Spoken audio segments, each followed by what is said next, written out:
got the Eric Clapton Bluesbreaker Beano sound without a cranked Marshall JTM45? Well, that's correct. How'd you do that? With my 10 ends, and they're very low. See, show them the volumes are way down. You got a pair of them. Yeah, I got a pair of them, but it's the same sound on the camera. If I'm just using one, the camera doesn't notice a difference. I build them in pairs, and I'm always breaking 2 in. These are my latest 2, so I give them both equal playing time.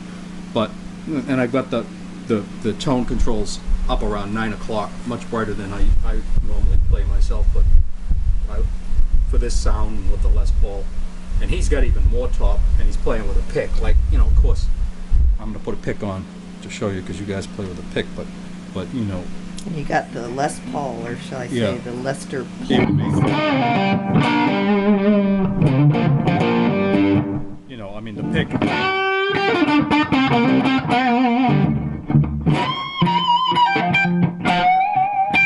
Pick would have a lot more top end there.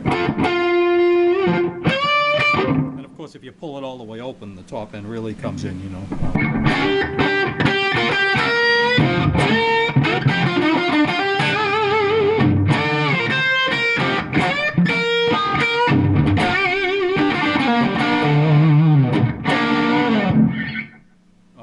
So is this like a guitar lesson for how to get the Bluesbreaker sound, or how to get the Bluesbreaker sound, maybe, but so like a tone talk? Yeah, tone talk thing, but absolutely not a guitar lesson. Because if you want to learn something, this is an Otis Rush song that everybody knows because Eric Clapton played it on the Beano record. But we've got to shut the fan off, by the way. So if you hear that, it's the fan back there. But I'm not going to redo the video. I'm going to leave the fan on. But like I was saying, if you want to learn how to play something either by Otis Rush or Eric Clapton or anyone else in this world the way it was on a record, I'm absolutely the last guy in the world you want to learn it from, because I don't do that. I learned something off a record once. Like, I'm 57 or 58 years old now, and I learned this song probably when I was 20 years old, right? Once, right off the record, and that's it. I'll never play it again that way, and neither do they. So I'm not the guy for the lesson. This is a tone lesson. I'm just showing you some stuff, and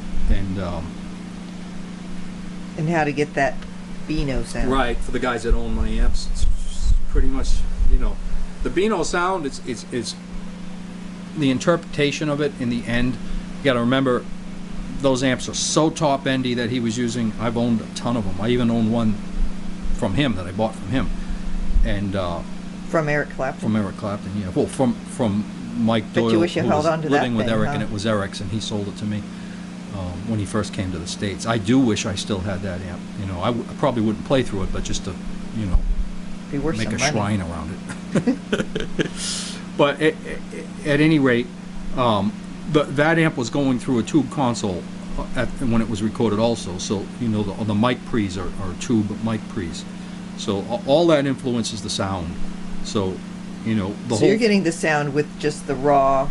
Yeah, just here with a camera and in my and ears. No microphones and yeah. No post-production and just on don't this get too cheapo caught camera. up in what everybody else used, because remember that stuff was in a studio, and it was all different equipment that we used in the room, and the mic placement and all that stuff gets that sound. And well, which comes back to the whole point that was the whole reason why you wanted to make your amps the way you do. That's exactly right. Yeah. So you can get the sound of the Right record there. Yeah. straight out of in a live performance. Right there. I've owned all those amps, really good ones, and they don't sound like that record. Okay, they sound okay, but I can make this sound more like that record, just right here, because of, you know. With what settings? I'm on very low. This is very low volume. That's the other wonderful thing. I mean, the only way you're gonna get that sound. That's the volume. Yeah. That's the tone. Yeah. The only way you're gonna get that sound with a Marshall is to crank that thing up, and that ain't gonna happen, you know. And for all you guys that are beginners. So then that's the Gainmaster. Yeah, because my sound would be totally clean without the Gainmaster. Watch this. I'll go back to my fingers like I was, right? So you get an idea.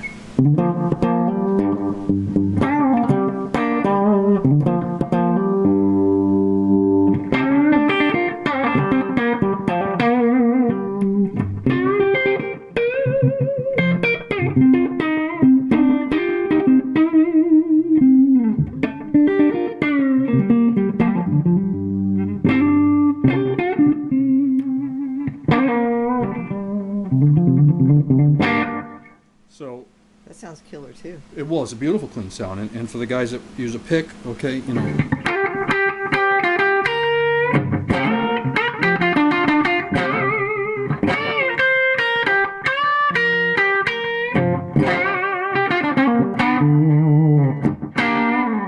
Right, so, you know, it is a beautiful sound, it really is. But this Gainmaster won't do this in your amp. I mean, it's built for this amp. What it does is it makes, well, however I have the EQ set on these amps and the tone I have clean, if I kick this Gainmaster on, that's what this amp is going to sound like if I turn that amp up. But I'd have to bring the tones up too, because I would have to have, you see the ratio over there, Michelle? Show them the ratio of volume to tone if you own my amps, right? When you turn that Gainmaster on, and I don't have it set for a lot of gain, I have it set way back here, and this is neutral so that it's equal volume on or off. When I kick this Gainmaster in now, it's going to sound like if that volume was on 11 and the tone was on 2 o'clock. See, so in other words, it's the ratio, right? So if I set the tones way down and the amp was really warm and then kick this on, it would be like both of them equal again, like if they were both on 11 o'clock, right? So, you know, the Gainmaster doesn't change your sound. It changes, it's as if you had a cranked amp with the EQ you have set for that, you know. And I know you guys don't see me play one of these much. This is a pretty nice one. It's awfully pretty guitar. Yeah. This is an 02 R8. And you got to do a lot of, I mean, the lucky guys just pick up a guitar off the wall and play it. I got nothing against you guys, it's fine, but I'm OCD about this stuff. So to get one of these from the factory and get that, you know, here off, right? I mean, everything's off here, right? And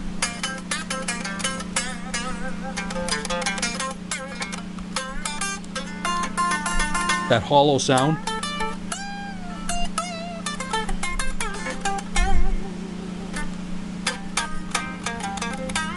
It's not easy to get on one of these. Everything's got to be just right.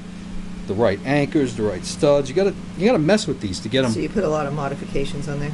Yeah, and I play tune down a whole step because of my shoulder problems.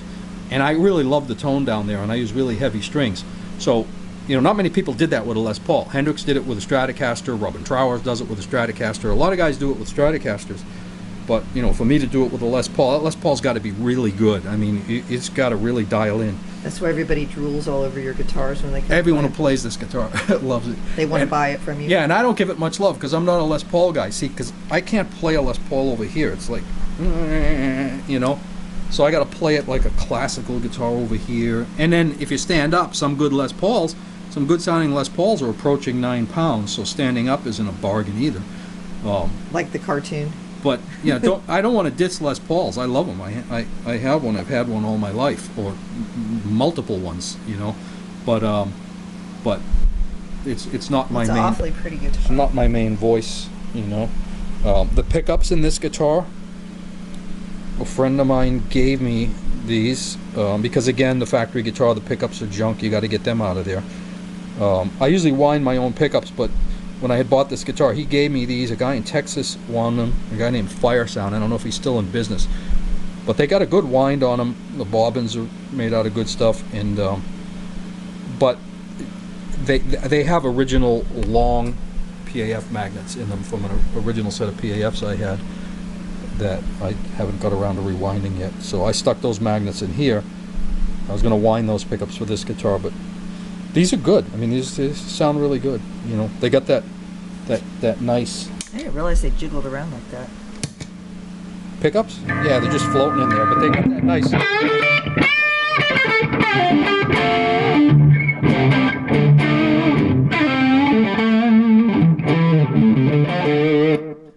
And the neck pickup is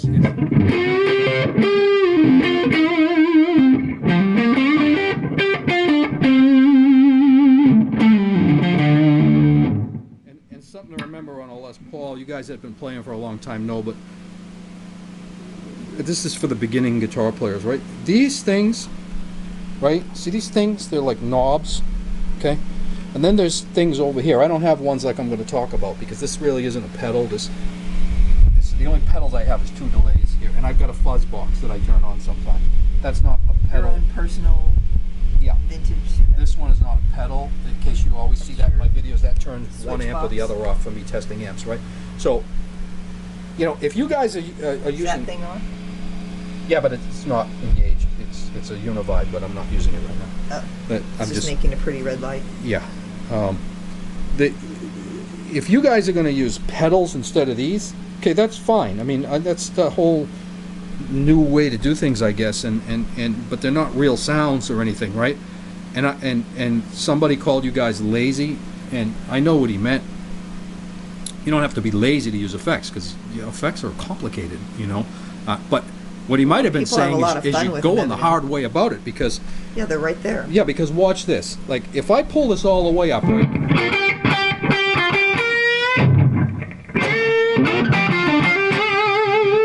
Now, if I roll that back just a little bit.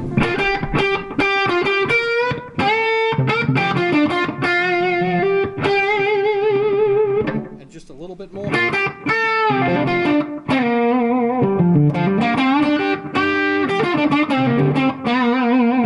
I still have plenty of gain. Although I'm not using the kind of gain modern people use. So all the way up isn't really a whole lot more gain. It's a brighter sound.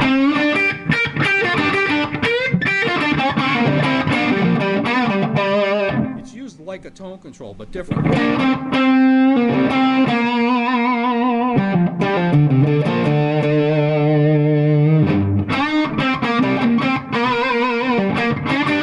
And then, of course, there's all of this stuff.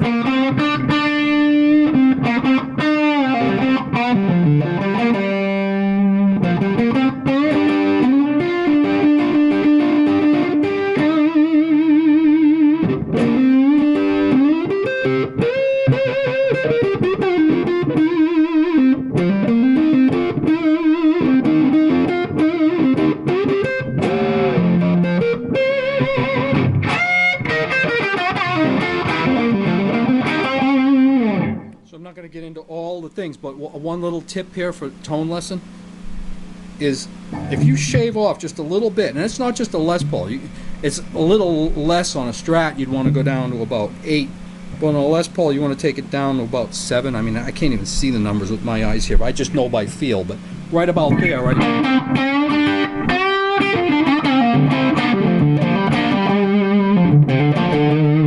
It's still a full gainy sound, but it's a lot warmer and smoother. So I mean, this is your boost box right here. I mean, because you pull that up and you come up front.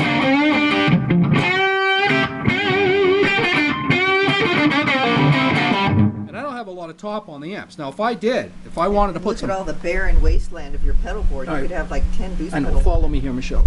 If I wanted to put some top on, I just kicked my EQ switches up, all right? I didn't touch the tone controls, but this is going to shift the EQ range up. But now I'm going to have a whole lot of tone.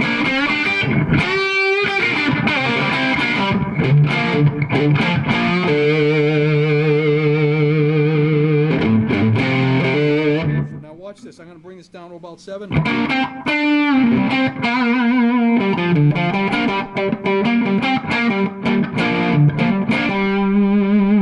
Now, the point I'm trying to make here is I meet guys all the time that don't use these. I mean, I met a guy in Hollywood a couple of weeks ago, like a famous guitar player. No, I have that all disconnected and everything's up all the time. And okay, you know, I mean, it's cool, works for him, but try to learn this first, then bring pedals in, because then you'll really be doing something. Because you know, I use pedals a lot. For guys like Jeff Beck recorded tracks with, they don't even remember what they, it was like. They had pedals there and they were messing with them and they got a sound and recorded that track, and he can't even remember what it was, you know. So pedals are cool. There's nothing wrong with pedals, but these are like here for a reason, and they're still here on guitars after all these years, right? And a lot of that's like big deal because people just copy guitars, right? So of course they're going to put these here, and they put cheap junky pots that don't do these things the way they're supposed to. And here's another thing that I think is a sin on a guitar, but this is just my opinion. If you like it, good for you. Don't yell at me over this, but if you open your cover on your guitar or look under your Strat and you see a little capacitor, a little tiny capacitor on your volume control, then this ain't gonna work. Okay, that I don't understand that whole thing. what that does is it makes the volume control actually work like a volume control, more like a volume control. In other words, as you turn it down, it doesn't change the tone at all. Okay? I don't know why you would want that. Then you can't do the most beautiful thing with a guitar and drop it down to about 7 and get that real sweet solo sound, right? Because it sounds clean. You know, you're removing the bass as you turn it down. You're trimming the bass, right? So so suppose you get caught up and you go, whoa, well, I've been playing guitars like that all these years, but now I'm learning this, so I like it both. Well, get a volume pedal, right? And have that little capacitor on the volume pedal, so that when that thing's all the way up, and say you like a lot of top end like this, right? Right. Well, I don't have the Gainmaster on, but even so. Now, if I roll this down to 7.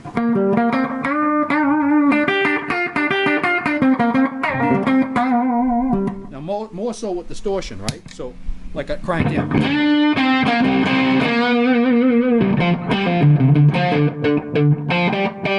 That's warm, right? But watch how bright it gets if I put it up.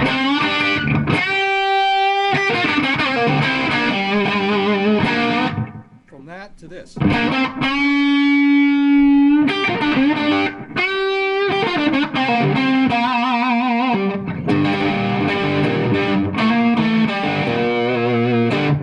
So, you know, if you see that little thing in your guitar, cut it out of there. If you snip it, it's gone, and then you could use your volume control, like, because if so you're saying operate on your guitar, right, because that thing wasn't in there on all those recordings. Like when you hear Beck and Clapton get all those blues breaker sounds, Clapton's all over his Les Paul on the. When people say the blues breaker sound, what his guitars, he's manipulating his guitar like crazy in every song, right? And one of the biggest sounds on that record is that sound of turning the volume down to 7 and it not sounding like you turn down to get clean. You turn down to take the top off. That's all. Instead of using the tone control, because the tone control does it a different way. It's a beautiful way too, and he does that on the record, all over the record too. But if you have that little cap in there, that ain't gonna happen. Okay, so that's part of this tone lesson. The tone talk on how to get the blues breaker sound out of your Les Paul. I'm not gonna. It's instead of being so complicated talking about all the different settings, I'm giving you one tip. This lovely sound, the difference from here. To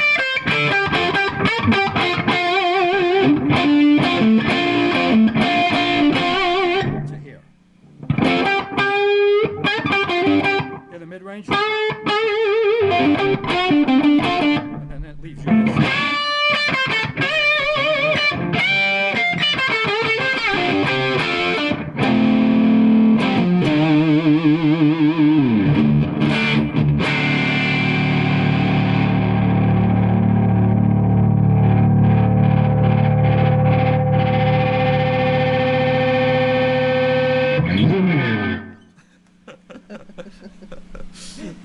All right. The blues breaker tone talk.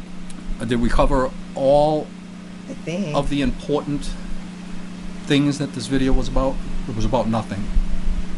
It's like a Seinfeld episode. Then you better say goodbye. All right. Peace out. The volume control trick.